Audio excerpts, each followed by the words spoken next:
परम पूजनीय अभय चरणारविंद भक्तिवेदांत स्वामी प्रभुपाद द्वारा मतेर्मयि निबद्धे हम न विपद्येत कर्हिचित् प्रजा सर्ग निरोधेऽपि स्मृतिश्च मद अनुग्रहात्। मति बुद्धि, मयि मुझ में अनुरक्त, निबद्धा लगी हुई, इयम ये, न कभी नहीं, विपद्येत विलग, करिचित किसी समय, प्रजा जीव, सर्ग सृष्टि के समय, निरोधे संहार के समय, अपि भी, स्मृति ही स्मृति, च तथा, मद मेरी, अनुगृहात कृपा से, अनुवाद। मेरी भक्ति में लगी हुई बुद्धि कभी भी विच्छिन्न नहीं होती, यहाँ तक कि सृष्टि के समय तथा संहार के समय भी मेरे अनुग्रह से तुम्हारी स्मृति बनी रहेगी। ओम अज्ञानतिमिरान्धस्य ज्ञानाञ्जनशलाकया चक्षुरुन्मीलितं येन तस्मै श्रीगुरुवे नमः।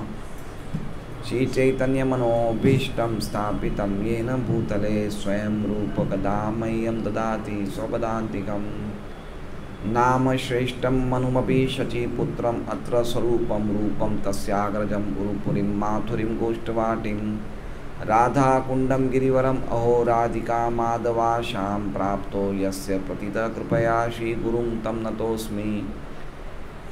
वन्देऽहं श्रीगुरोः श्रीयुतः पदकमलं श्रीगुरून् वैष्णवांश्च श्रीरूपं सहग्रजातं सहगण रघुनाथान्वितं तं सजीवं साद्वैतं सावधूतं परिजनसहितं कृष्णचैतन्यदेवं श्रीराधाकृष्णपादान् सगण ललिता श्रीविशाखान्वितांश्च।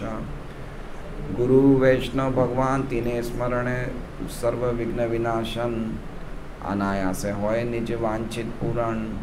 हरे कृष्णा कृष्णा कृष्णा हरे हरे, हरे राम राम राम हरे हरे। तो पिछले श्लोक में भगवान कहते हैं कि हे नारद, यद्यपि तुमने परम सत्य की सेवा कुछ ही समय तक की थी, फिर भी तुम्हारे में मेरी मति बिल्कुल दृढ़ हो गई है, और इसके फलस्वरूप इस शरीर को या इस लोक को या इस भौतिक जगत को छोड़ने के बाद तुम मेरे पार्षद बनोगे। दूसरे शब्दों में तुम मेरे पास आओगे, मेरे धाम में आओगे। तो जो एक समझने जैसा शब्द था, हित्वा वद्यम इमम लोकम।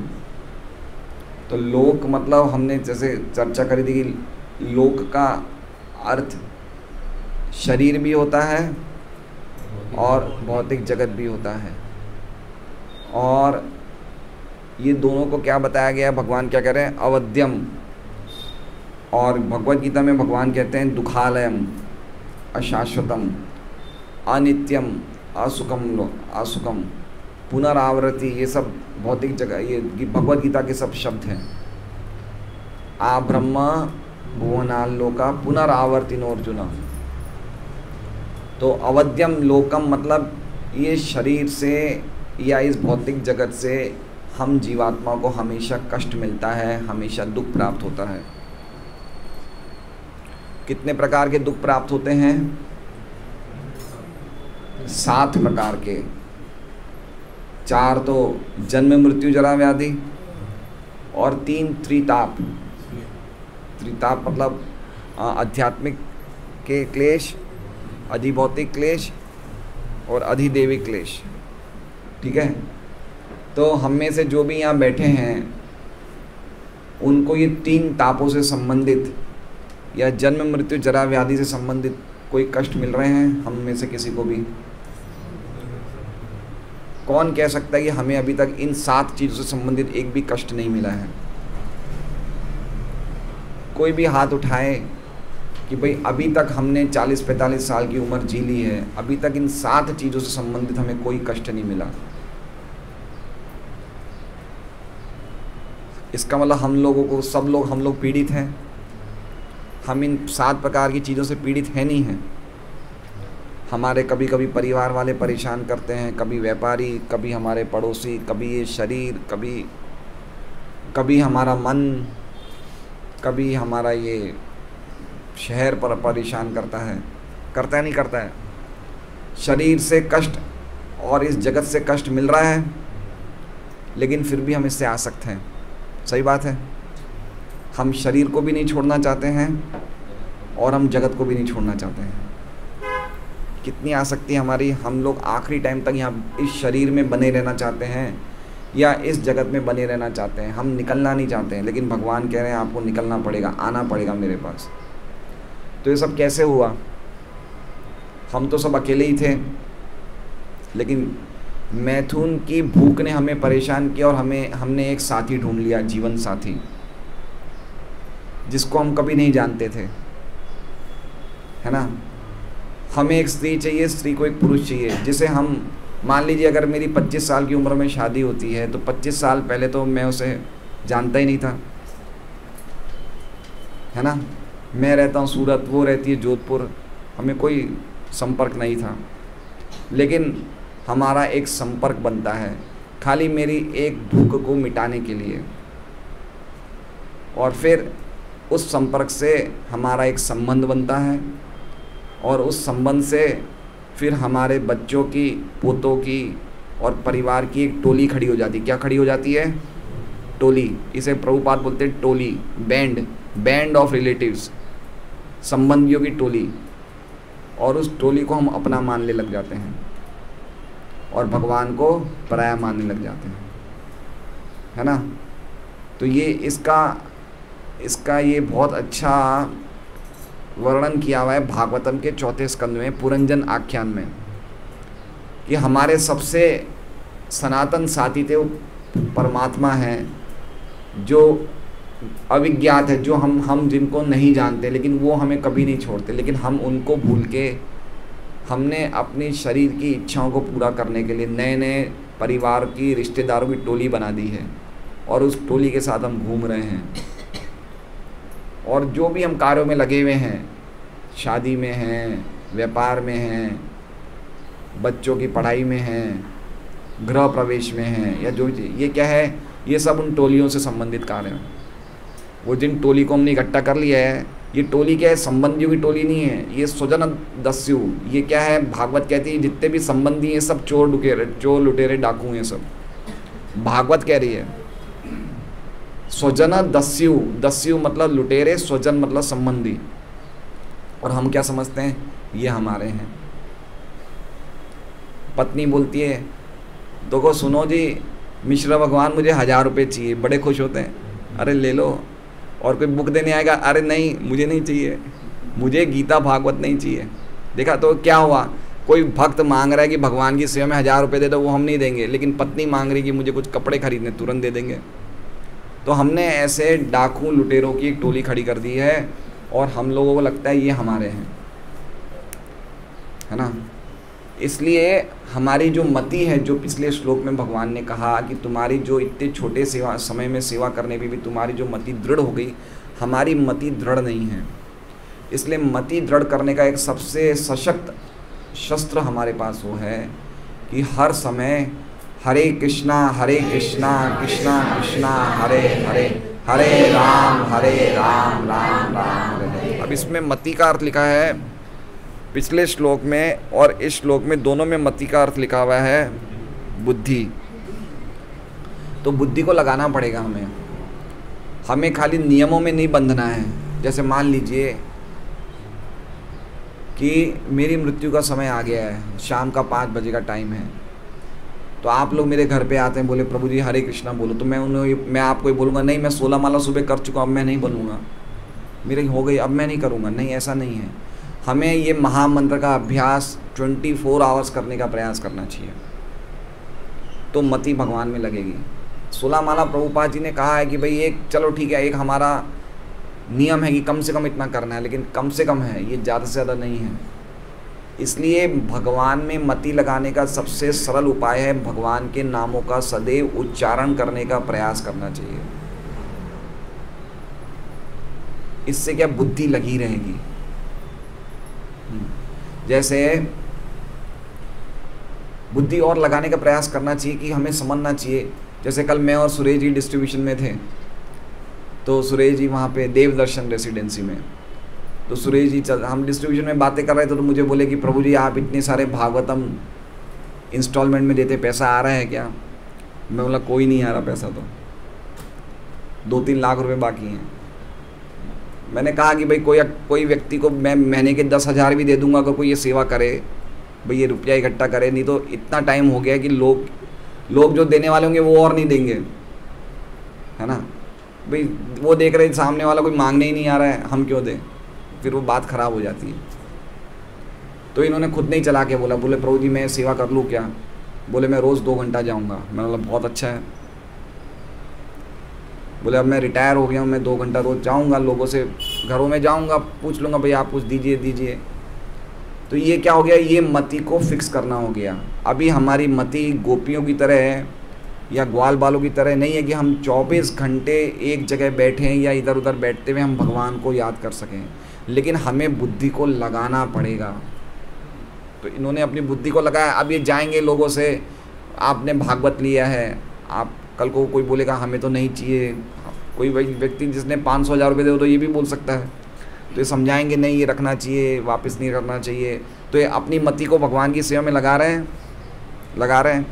अब मति के साथ साथ क्या और लगा रहे हैं, ये मान लीजिए अपनी गाड़ी में पेट्रोल भराएंगे, पेट्रोल तो नहीं, इनकी इलेक्ट्रिक गाड़ी है, लेकिन फिर भी कुछ ना कुछ तो सेवा में लग रहा है। वो एक काम करने से, ये अगर दोपहर को सोएंगे तो ये भी सोच के सोएंगे कि भाई शाम को मुझे उगरानी करने जाना है, चलो आराम कर लूँ। तो इनके सभी प्रयास आध्यात्मिक बन जाते हैं। सही बात है। एक एग्जाम्पल बता रहा हूँ मैं, कल ये बात हुई इसलिए मुझे याद आया, इसलिए मैं एग्जाम्पल बता रहा हूँ। पॉइंट मेरा कहने का कि जब हम कोई प्रचार करते हैं या प्रचार से संबंधित काम करते हैं या भक्ति करते हैं तो हमारी मति कृष्ण में लगती है, तो ये बहुत ही बड़ी बात है। ये इसको लगाना चाहिए। जितना मति भगवान में लगाएंगे तभी हम इस शरीर की और इस जगत की आसक्ति से छूट पाएंगे, अन्यथा नहीं छूट पाएंगे। तो अब ये प्रश्न उठ सकता है, हमारे आचार्य बोलते हैं कि नारद जी ऐसा समझ सकते हैं कि अगर मैंने शरीर छोड़ दिया तो मैं क्या भक्ति नहीं कर पाऊँगा, मैं तो सब भूल जाऊँगा भक्ति के बारे में। तो भगवान कह रहे हैं मतिर्मयी, मति मतलब बुद्धि, मई मतलब मेरे में लगी हुई, मेरी भक्ति में लगी हुई, मेरे भक्ति में निबद्धे हम बंधी हुई। ये जो मति आपकी है, जो मेरी भक्ति में बंधी है, न विपद्येत करचित, ये कभी भी, करिचित मतलब कभी भी नहीं अलग होगी। जो आपने अपनी बुद्धि मेरी भक्ति में लगाई है, ऐसा नहीं कि आप ये शरीर छोड़ दोगे तो आपकी बुद्धि भूल जाओगे सब भक्ति के बारे में, नहीं, ऐसा नहीं होगा।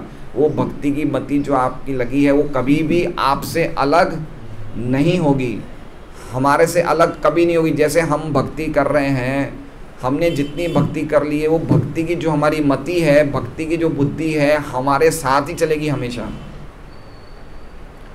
लेकिन दूसरी चीज़ों में नहीं, मान लीजिए कि अगर कोई सॉफ्टवेयर इंजीनियर है तो सॉफ्टवेयर इंजीनियर में भी तो उसने बुद्धि लगाई है ना, पढ़ाई करी है ना, उसने भी चीज़ें सीखी है ना, लेकिन वो बुद्धि उसके साथ अगले जीवन में नहीं जा पाएगी। लेकिन भक्ति की मति वो जाएगी, वो कभी भी उसके साथ अलग, उससे अलग नहीं होगी। तो सबसे पहले तो ये भगवान कहते हैं कि मेरे में लगाई हुई बुद्धि कभी भी किसी भी समय जो तुमने बंधी हुई है, बांधी हुई मतलब बांध दी है, निबद्धे है मतलब निबद्धा मतलब अनुरक्त की है, निबद्धा मतलब खाली लगी नहीं है। देखिए अर्थ देखिए क्या लिखा है, निबद्धा हुई है, लेकिन एक जगह लिखा है अनुरक्त हुई है, कहीं ना कहीं लिखा है अनुरक्त हुई है। हाँ, मुझ में अनुरक्त मतलब बंधी हुई है। किसके द्वारा बंधी हुई है? प्रेम की डोरी के द्वारा बंधी हुई जो बुद्धि है मेरे में, वो कभी भी अलग तुमसे नहीं होगी। अच्छा, याद है ये प्रश्न, ये जवाब हम जो अभी ये पहली लाइन अगर हम देख रहे हैं तो इससे हमें कुछ याद आ रहा है, कुछ चीज़ें याद आ रही है, कुछ चीज़ समझ में आ रही है कि जो भगवान ने कहा कि मेरे में लगी हुई जो तुम्हारी बुद्धि है चलो मैं पूरा श्लोक समझा देता हूँ। मेरे में लगी हुई बुद्धि जो तुमने बांधी है वो कभी भी अलग नहीं होगी। और प्रजा सर्ग निरोधेपि, प्रजा मतलब जीवात्मा, सर्ग मतलब उनका क्रिएशन होता है, सृष्टि होती है, और निरोधे और प्रजा की संहार होता है।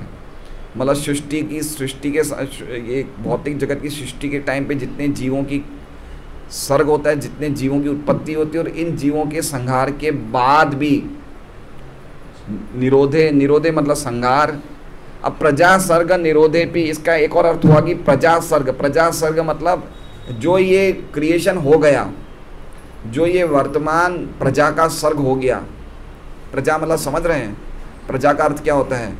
जो भी यहाँ पे जन्म लेता है, खाली मनुष्य नहीं, 84 लाख योनियाँ जितने भी जो भी जन्म लेता है वो क्या होता है? प्रजा। ठीक है, तो प्रजा के जन्म के निरोध होने पे भी एक अर्थ तो ये हुआ, और दूसरा अर्थ ये होगा कि प्रजा के जन्म में भी और प्रजा के निरोध पे भी। और दूसरा अर्थ क्या हुआ कि प्रजा के जन्म के निरोध पे भी, दोनों में थोड़ा सा डिफरेंस है। दोनों समय भी स्मृतिश्च मद अनुग्रहात्, तो स्मृति मेरी कृपा से तुम्हारी बनी रहेगी, ये दूसरा आशीर्वाद है। पहला क्या है? मति कभी भी अलग नहीं होगी, बुद्धि कभी भी अलग नहीं होगी। दूसरा आशीर्वाद क्या है? स्मृति बनी रहेगी। हमें हमारे साथ क्या है? हमारी मति लगी है, भक्ति हम कर रहे हैं, इसका मतलब पिछले जन्म में हमने कुछ ना कुछ भक्ति करी होगी। लेकिन पिछले जन्म में हमने क्या भक्ति करी, किस शरीर में थे, वो हमें याद है क्या? वो स्मृति हमारे में नहीं है। लेकिन नारद जी को क्या चीज़ें मिल रही है? मति भी और स्मृति भी। दो चीज़ें हैं, मति और स्मृति एक चीज़ नहीं है। मति मतलब बुद्धि लगी रहना, भगवान जैसे हम लोग भक्ति कर रहे हैं तो इसका मतलब हमने भक्ति करी होगी, तो कुछ ना कुछ भक्ति हमारी चालू हो गई वापस, ये तो हो गई मति। लेकिन हम में से किसी को भी, मुझे तो याद नहीं कि पिछले जन्म में मैं क्या था और मैं भक्ति में कहाँ तक पहुँचा था। आप लोग को हो सकता है याद हो। भाई मैं तो अपना ही बोल सकता हूँ, आपका क्या? कल को मैंने सबके लिए बोल दिया तो आप बोलो भाई आप कौन होते हो सबके बारे में बोलने के? आप अपना ही बोलो ना। आप, मैं किस स्थिति में आपको क्या पता है इसलिए मैं बोल रहा हूँ भाई मैं तो अपना ही बोल सकता हूँ। तो किसी को कुछ भी याद नहीं है, ठीक है, सही बात है, स्मृति नहीं है ना, हमारी स्मृति कहाँ है? लेकिन भगवान कह रहे कि ये कैसे बनी रहेगी? मद अनुग्रहात्, मेरी कृपा से तुम्हारी मति भी रहेगी और तुम्हारी स्मृति भी रहेगी। और स्मृति कैसी रहेगी? प्रजा के सर्ग के, मतलब एक प्रजा की क्रिएशन होती है, कितना समय चलती है? ब्रह्मा जी का एक दिन है, कितना अरबों सालों तक तुम्हारी स्मृति बनी रहेगी। अब मेरा प्रश्न ये है कि इससे कुछ याद आया आप लोग को? क्या याद आया? हैं? कौन बोले?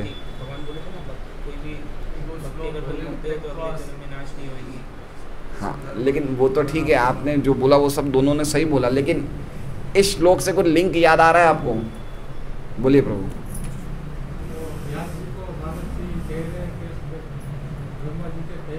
हाँ, व्यास जी ने 4 प्रश्न पूछे थे ना नारद से, भूल गए क्या? 4 प्रश्न पूछे थे, याद है? देखिए ये हमारी स्मृति की हालत देखिए ने आपको जो ज्ञान दिया, उसके उनके चले जाने के बाद आपने क्या किया? बहुत सुंदर, एक प्रश्न। दूसरा, मिलने के बाद आपने जीवन कैसे व्यतीत किया? बहुत सुंदर। दूसरा, तीसरा, हाँ, ये नारद का शरीर आपने कैसे प्राप्त किया? तीसरा, और चौथा, हाँ, आपने ब्रह्मा के पिछले दिन में क्या था आपको कैसे याद है? ठीक है, तो उसका क्वेश्चन आंसर ही आ गया। देखिए कितना लिंक है भागवत में, हमें ध्यान से पढ़ना पड़ेगा, है ना। तो वो बात बता रहे हैं भगवान की तुमने, और उन चारों का आंसर आ ही रहा है। नारद जी ने सब चीज़ों का आंसर दिया। अगर हम ये पूरे ये श्लोकों की श्रृंखला पढ़ेंगे तो नारद जी ने उसका भी आंसर दिया कि भक्ति वेदांतियों के जाने के बाद आपने क्या किया। व्यास जी ने पूछा, नारद जी ने बोला कि जैसा उन्होंने बोला मैंने वैसा किया। आया था ये श्लोक, है ना। उसके बाद आपने दीक्षा लेने के बाद कैसे जीवन व्यतीत किया, तो जीवन व्यतीत के मतलब क्या आपने भक्ति व्यक्ति करे, तो उसके बारे में नारद जी ने बताया। फिर शरीर कैसे छोड़ा और कैसे आपकी स्मृति, ये उसके बारे में बता रहे हैं। तो सबका क्वेश्चन का आंसर मिल रहा है, नहीं मिल रहा है? तो इस प्रकार से ये भागवत के सभी क्वेश्चन आंसर्स लिंक्ड हैं। तो अगर हम ध्यान से पढ़ेंगे तो हमें ध्यान रहेगा, तो उससे और ज़्यादा हमारी इंटरेस्ट बढ़ जाएगा, उससे और ज़्यादा हमारा इंटरेस्ट बढ़ेगा, और ज़्यादा हमारा अटैचमेंट पढ़ने का और मन करेगा। मेरी भक्ति में अनुवाद, मेरी भक्ति में लगी हुई बुद्धि कभी भी विच्छिन्न नहीं होती। विच्छिन्न मतलब विपद्येत। यहाँ तक कि सृष्टि के समय तथा संहार के समय भी मेरे अनुग्रह से तुम्हारी स्मृति बनी रहेगी। तो दो आशीर्वाद क्या मिले नारद जी को? दो कृपा किस तरह से मिली? पहली कि मति कभी भी नष्ट नहीं होगी, मति हमेशा रहेगी, हमेशा तुम मेरी भक्ति में लगे रहोगे। और दूसरा कि तुमने पिछले जन्मों में तुम क्या सब कुछ थे, तुम्हें सब कुछ याद रहेगा। कब तक याद रहेगा? प्रजा सर्ग निरोधेपि, प्रजा का सर्ग हो गया, उसके बाद उनका निरोध हो गया, उसके बाद भी आपकी स्मृति ऐसी की ऐसी बनी रहेगी।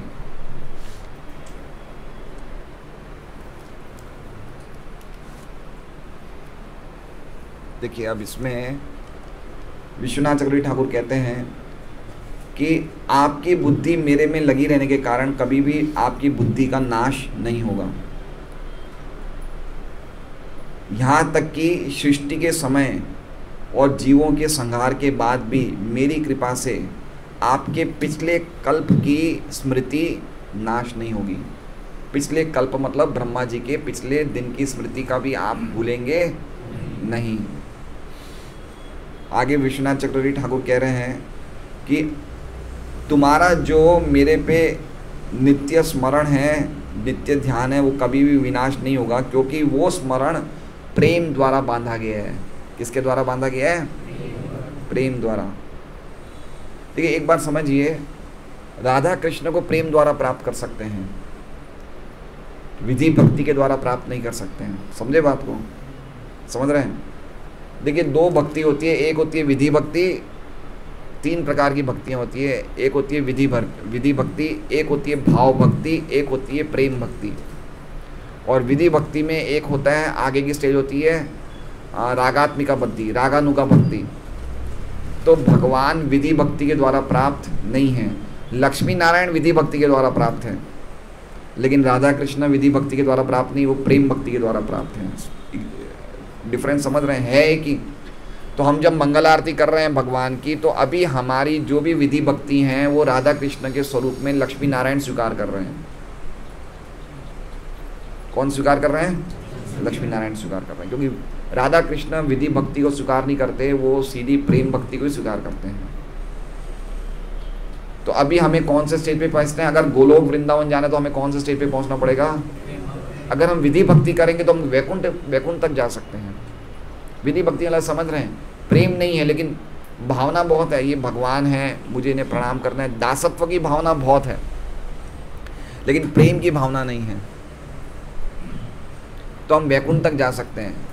प्रेम की भावना होगी तो ही हम भगवान के धाम गोलोक धाम जा सकते हैं। तो यहाँ पे नारद जी को विश्वनाथ चक्रवर्ती ठाकुर कह रहे हैं कि तुम्हारा जो ध्यान मेरे पे है वो प्रेम की डोरी के द्वारा बंधा हुआ है, इसलिए तुम्हारी मति है उसका कभी नाश नहीं होगा। और आगे बोल रहे हैं विश्वनाथ चक्रवर्ती ठाकुर, चूँकि मैं शाश्वत हूँ इसलिए तुम्हारा जो मेरे पे ध्यान है वो भी शाश्वत रहेगा।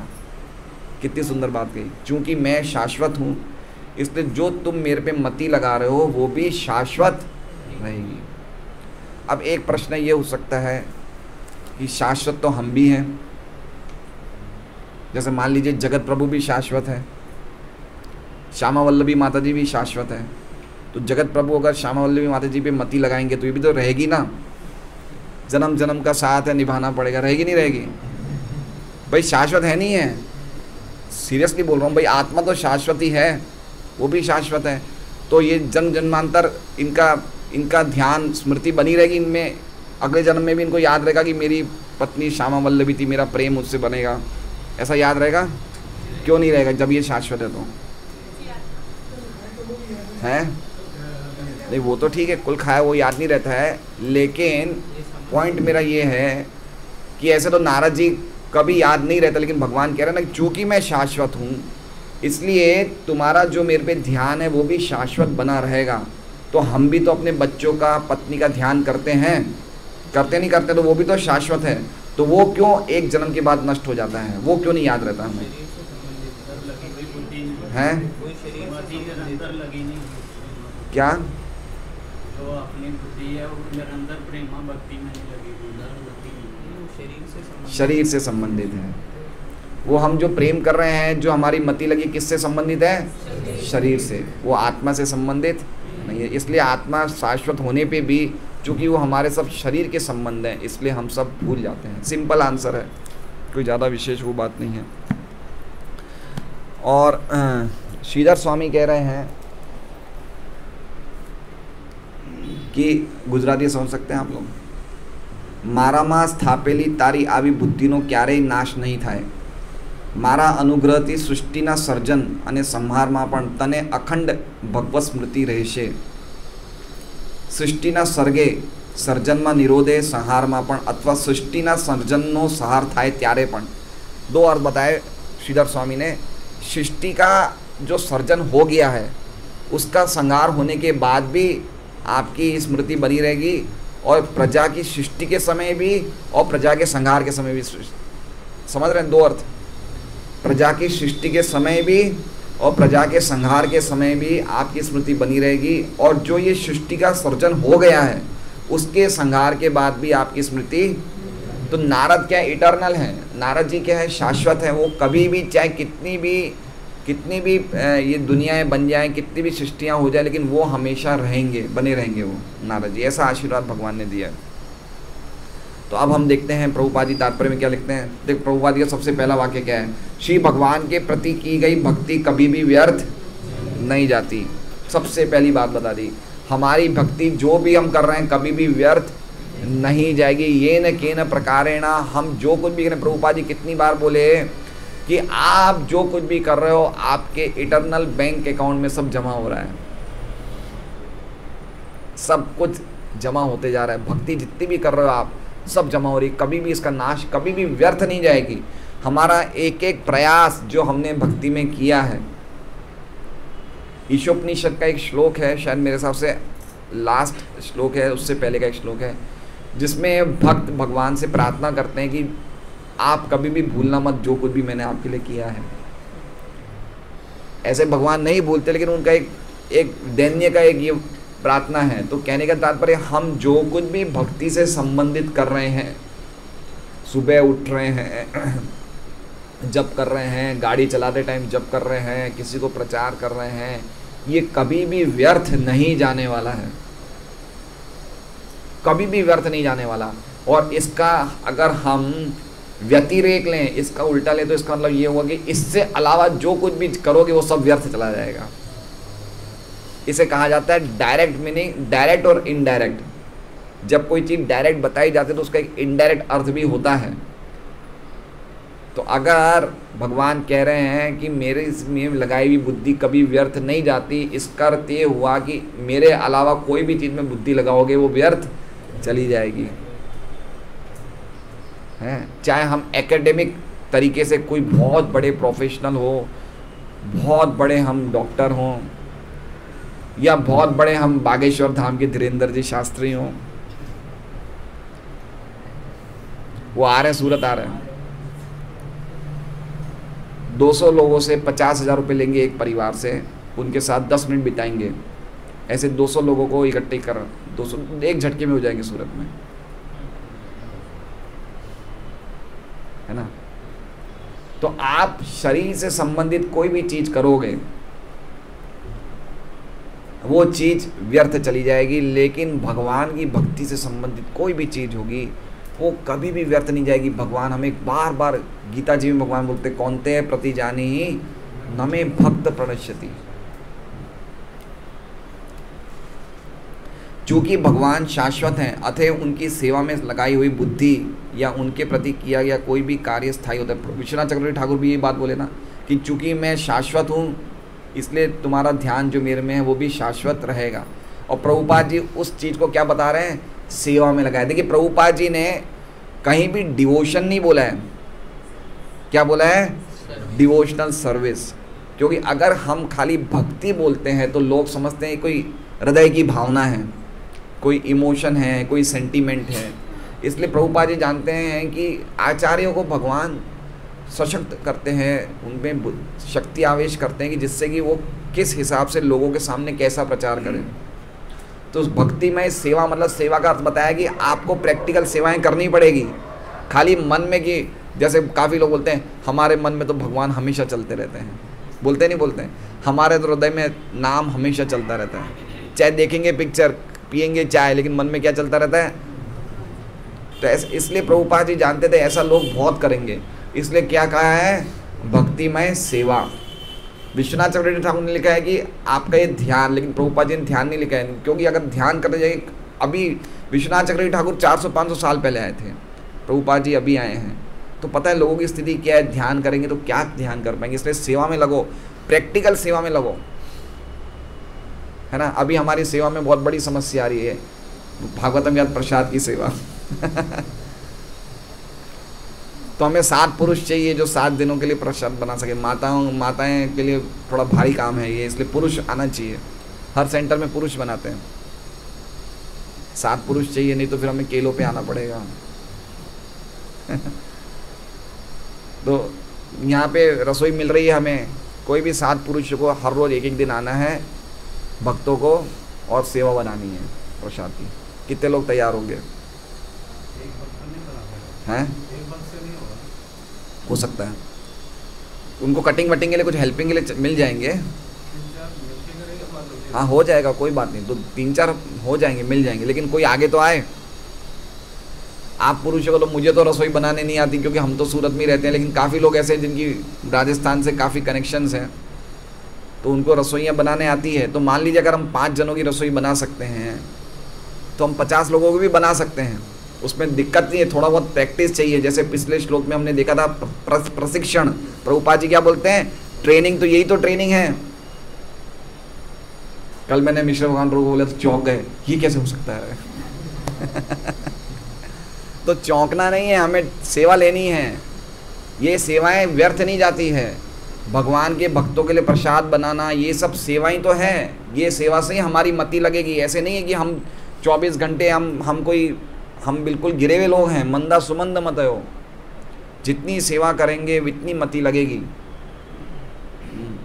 इसलिए अब आप लोग डिसाइड करिए कैसे करना है, नहीं तो फिर हम सबको एक केला पकड़ा देंगे। प्रभु जी हरे कृष्णा